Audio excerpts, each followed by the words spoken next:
салом бинандагони азиз, хабарҳои тозаи тоҷикистону ҷаҳонро дар барномаи ахбори озодӣ манзуратон мекунам. Шалои гулхоҷа ҳастам ҳамроҳатон ва ҳоло муруре хоҳем дошт ба сархати мавзӯи барномаи имрӯз 18 октябр.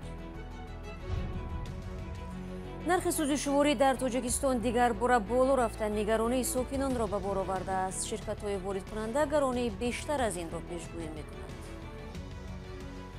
фурӯшандаҳоам шикоят мекунанд ки бибини бензин чанд қад қимат шуда, маҳсулоти мо ҳамаш бензин қатӣ меояд. маҳмурод одинаев, муовини зиндонии раҳбари собиқи ҳизби социал-демократии тоҷикистон, пешниҳоди авфро напазируфта озодиашро хостааст.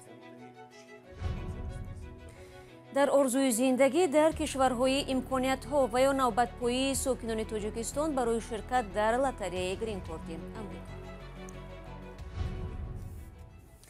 аммо дар оғози хабари дигар, толибон ки акнун ба афғонистон ҳукумат мекунад, як гурӯҳи 130 нафариро дар вулусволии шаҳри бузурги вилояти Бадахшони ин кишвар ҷойгир кардааст, ки бо ноҳияи шамзиншӯини тоҷикистон ҳамсарад аст. як намондаи толибон мегӯяд, ҳадаф аз ин тағйир таҳкими назорат бар марз бо тоҷикистон аст. аммо чанд манбаъ аз ду тарафи ому ба радиои озодӣ гуфтанд, гурӯҳи интиқолӣ ёфта толибони тоҷикистонӣ ҳастанд, ки ахиран аз дарвози афғонистон ба он ҷо бурда шуданд. дар ҳамин ҳол мақомот аз сокинони деҳаҳои назди марзӣ дар ноҳияи шамзиншӯҳин хостанд, ки агар дар кӯҳу ҷангал шахси шубҳанокро диданд, зуд ба мақомот хабар бидиҳанд. дар ду рӯзи ахир нархи сӯзишворӣ дар тоҷикистон боло рафта сабаби афзоиши роҳгирӣ миёни минтақаҳои кишвар шуд. коршиносон тағйири нархро ба раванди ҷаҳонии болоравии қимати нафт ва набудани корхонаҳои коркарди он дар кишвар марбут медонанд. зеро ба гуфтаи онҳо дар сурати фаъол шудани чунин як корхона дар тоҷикистон нархи сӯзишворӣ то 30% поён хоҳад рафт. ҷузъиёти ин мавзӯъро барои Юсуфӣ ва Искандари Фирӯз пайгирӣ карданд. дар тоҷикистон қимати 1 литр бензини навъи АИ-92 ба 11 сомонӣ ё ба марзи $1 амрикоӣ расид.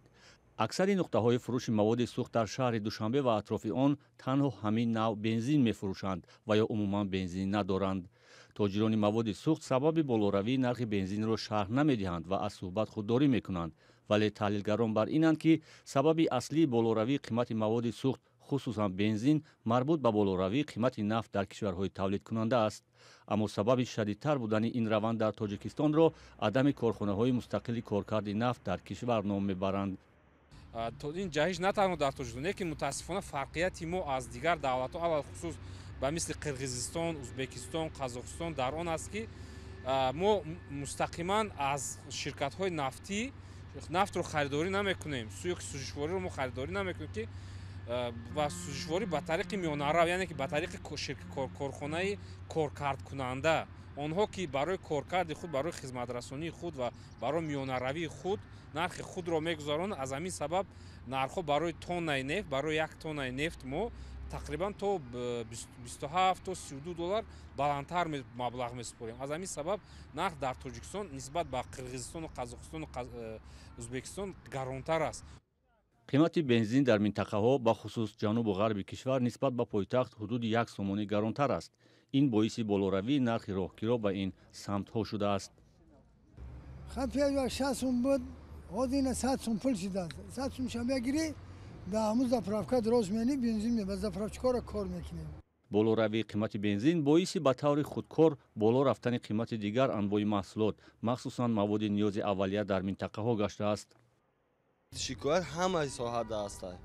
не только мусофиро шикоят мекунанд, баъзан фурӯшандаҳоам шикоят мекунанд, ки бибини бензин чанд қад қимат шуда, маҳсулоти мо ҳамаш бензин қатӣ меояд. мақсад бор мезанам мебарам, ба ҳамон хотир роҳгиро ҳам қимат кишид, ҳама маҳсулото қимат мешавад. соли ҷорӣ ин бори чандум аст, ки қимати маводи сӯхт хусусан бензин рӯ ба афзоиш овардааст. қаблан нархи гази моеъ ба таври бесобиқа боло рафта буд. рӯзҳои ахир каме поин омадааст. дар 9 моҳи соли ҷорӣ ба тоҷикистон ҳудуди 450 000 тонна маҳсулоти нафтӣ аз ҷумла ҳудуди 185 000 тонна бензин ворид шудааст. воридкунандаи аслии маҳсулоти нафтӣ ҳанӯз ҳам Русия боқӣ мондааст. شما برنامه خبری رادیو озодиро тамошо доред. маҳмурод одинаев муовини зиндонӣ раҳбари собиқи ҳизби социал-демократии тоҷикистон пешниҳоди авфро напазируфта озодиашро талаб кардааст.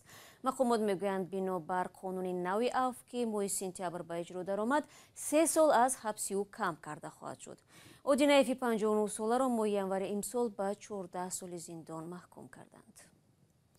ҳамкорам мирзонабӣ холиқзод ки ин қазияро пайгирӣ кард ҳоло дар бари ман дар студия аст. дуруд бар шумо. ва бо чӣ сабаб одинаев нахостааст ки қонуни авф нисбат ба ӯ татбиқ шавад? бале шаъло ҳабибулло ризоев писари маҳмурод одинаев рӯзи 17 октябр дар суҳбат ба мо нақл кард ки падараш гуфтааст худро гунаҳгор намеҳисобад ва чаро барои гуноҳе ки накардааст афв шавад, яъне беасос эътироф кунад ки даст ба ҷиноят задааст. он гуна ки медонем маҳмурод одинаевро моҳи ноябр дар душанбе дастгир карданд ва гуфтанд ки муовини раиси ҳизби социал-демократ ба авфбошӣ ва даъват ба сарнагунии ҳокимият муттаҳам мешавад. ӯ пеш аз боздошташ мақомоти баландпоии тоҷикистон аз ҷумла раиси ҷумҳур имомалӣ раҳмонро сахт танқид карда буд. вай дар фейсбуку ютуб аз ҷумла навишта буд ки раиси ҷумҳури тоҷикистон ҳам бояд писарашро ба артиш фиристад. барои ҳамин пайвандонаш гуфтанд ки иттиҳомот беасос аст ва парванда дорои ангезаҳои сиёсӣ мебошад ва аммо мақомот ангезаи сиёсӣ доштани ин қазияро инкор карданд. бубинед, оё аз напазируфтани авф метавонад сабаби бетағйир мондани ҳукм шавад ё қонун ки қабул шуд дигар ба он зиндонӣ таъсире гузошта наметавонад? бибинед шаъло, як корманди риёсати иҷрои ҷинои вазорати адлияи тоҷикистон дар суҳбат ба мо гуфт ки новобаста аз дархости ӯ қонуни авф нисбат ба маҳмурод одинаев татбиқ мешавад ва аз ҳабсаш кам карда хоҳад шуд. мусоҳиби мо афзуд авф умумӣ, яъне сартосарӣ ба муносибати 30-солагии истиқлоли тоҷикистон аст ва ин ки маҳкум шуда зери санади огоҳкунанда имзо мегузорад ё не, муҳлати ҷазоаш кам карда хоҳад шуд.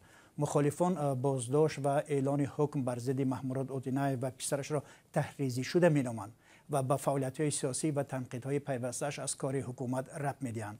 солҳои охир мақомоти тоҷикистонро барои боздошту таъқиб ва ҳабси мунтақидон накӯҳиш карда буданд. созмони дидбони ҳуқуқи башар дар оғози имсол дар гузоришаи тоҷикистонро ба зиндонӣ кардани мунаққидони ҳукумат аз ҷумла фаъолони мухолифон ва журналистон бо ангезаҳои сиёсӣ танқид карда буд. сипос барои суҳбат. дар зимн бар асоси қонуни нави авф муҳлати ҳабси бузургмер ёров вакили мудофии зиндониро низ 4 соли дигар кам карданд. ҳамин тавр бо ҳисоби 6 соле ки ин ҳуқуқшинос дар маҳбас ба сар мебарад 11 солу 6 моҳи дигари ҳукм мондааст. ёров ба бегуноҳии худ бовари қатъӣ дорад ва наздиконаш мегӯянд ӯро мақомот ба хотири ҳимоят аз мухолифин ва содиқ мондан ба касбаш зиндонӣ карданд. бо гузашти 2 ҳафта аз шурӯи сабти ном барои ширкат дар лотареяи грин-корти амрико назди марказҳои хусусие ки дар душанбе ба таҳияи ҳуҷҷати сокинон машғуланд пур аз одам аст. ҳарчанд баъзе аз онҳое ки аллакай ба амрико рафтаанд дар суҳбат бо алишер зарифӣ ва шаҳлои абло зиндагӣ дар ин кишварро чандон сода ва осон тасвир намекунанд, вале хоҳиши зиндагии шоиста бештари ҷавононро ба пур кардани аризаи грин-корт водор намудааст. навбатпои сокинон барои таҳияи санадҳои грин-корт. ин шаб рӯз садҳо сокини тоҷикистон бахти худро дар озмуни лотареяи корти сабз ё грин-корти амрико месанҷанд. пешниҳод кардагем ҳуҷҷатро ба хайр гирифтаистам. соли гузашта пур кардем? соли гузашта пур кардем, афсӯс вақтмон омад накард, нагузашт. аксари ҳамсуҳбатон гуфтанд ҳарчанд солҳои гузашта муваффақ нашуданд, аммо умеди худро аз даст надодаанд. дар чунин марказҳои хусусие ки барои таҳияи санадҳои грин-корт ба сокинон кӯмак мерасонанд, гуфтанд бо фарқ аз солҳои пеш имсол муроҷиат ба онҳо бештар шудааст. дар чунин марказҳо аксар ҷавонон гуфтанд дарёфти раводиди амрико барои онҳо мушкил аст ва барномаи грин-кортро як шонси расидан ба амрико донистанд. шояд сабаб он бошад ки нисбати ин чиз одамҳо зиёдтар маълумот пайдо кардан ё мумкин ки шавқи одамҳо нисбати дигар давлат рафтан зиёд шудааст. фаҳмиши одамҳо нисбати грин-карта ё умуман сафар ба амрико маълумоти бештар ба онҳо расидааст ки мо имсол нисбати солҳои дигар мизоҷ зиёдтар дорем. ҳаққи хизмати таҳияи санадҳои грин-корт дар чунин марказҳо барои як нафар 50 ва барои хонавода 100 сомонӣ пешбинӣ шудааст. нафароне ки худашон ин корро анҷом медиҳанд ройгон аст. 2 ҳафта пеш сафорати амрико дар душанбе аз сабти ном дар лотарея хабар дода таъкид кард ки он аз 6 октябр шурӯъ шуда то 9 ноябр идома хоҳад ёфт. иёлоти муттаҳида соле барои 50 000 нафар дар сартосари дунё имкони дарёфти ҳаққи иқомату кор дар ин кишварро тавассути корти сабз фароҳам меорад. довталабони грин-корт аз Тоҷикистон аксаран ҷавонон ҳастанд. маркази консулии Кентуки бо нашри омори ширкати довталабон дар лотареяи грин-карт ва ё корти сабз барои соли 2021 шумораи тоҷиконе ки ҳаққи кору иқомат дар амрикоро ба даст оварданд 2332 нафар нишон додааст. аз миёни кишварҳои осиёи марказӣ шумораи бештари барандагони грин-корт 2021 зодагони узбекистон буданд. тоҷикистон дар ҷойи сеюм қарор гирифтааст. барномаро идома медиҳам. мақомоти толибон гуфтанд ки аз намояндагони ЮНЕСКО муассисаи илм ва фарҳанги созмони милал хостанд ба Афғонистон баргарданду корашонро барои муҳофизати осори бостонӣ аз ҷумла пайкараҳои азими Буддо дар Бомиён идома бидиҳанд. пайкараҳое ки худи толибон тарконда ба гарду хок табдил доданд. ҳамкорам Тоири Сафар мавзӯъро идома медиҳад. این سربازان طالبان مجسمه‌ای را پاسبانی می‌کنند که تا 20 سال پیش دیگرگونه بود. صورت و سیما و شهامت داشت. پیکرهای 1500 ساله بودا را سال 2001 همین طالبان بی‌رحمانه نابود کردند و خشم جامعه جهانی را برانگیختند. اکنون میگویند که برای محافظت آثار باستانی گرانبها در بامیان کمر بستند. ما برای همه اطمینان نظر می‌دیم و آماده هزی هستیم که از آثار تاریخی ولایت بامیان حفاظت بکنیم، چون این آثار مال یا ملکیت شخصی فردی نبوده نیست. این مال یا این حقی همه ملت افغانستان است. این یک ثمره و نتیجه همه افغانستانی ها هست. ما در این باره انشالله العزیز هر چی در وسط توان داریم درباره حفاظت از اینا کار میکنیم. نخست وزیر طالبان محمد حسن آخوند را یکی از طرحریزان اساسی محوی مجسمه های بودا می‌دانند. خبرنگار فرانس پرس از نماینده طالبان پرسید است آیا محو بودا که یکی از بزرگترین جنایت‌ها به ضد آثار فرهنگی بشریت بود کاری درسته بود؟ پاسخ ایشان هم چنین است. در سابق امارت اسلامی که بودا را البته زده یا شکستانده، اونا حتما به ضرور به خود کدام دلیلی دارن، کدام توجیهی دارن. ما درباره از او کدام تنقید یا کدام اعتراض کرده نمیتونم یا کدام گپی را گفته نمیتونم.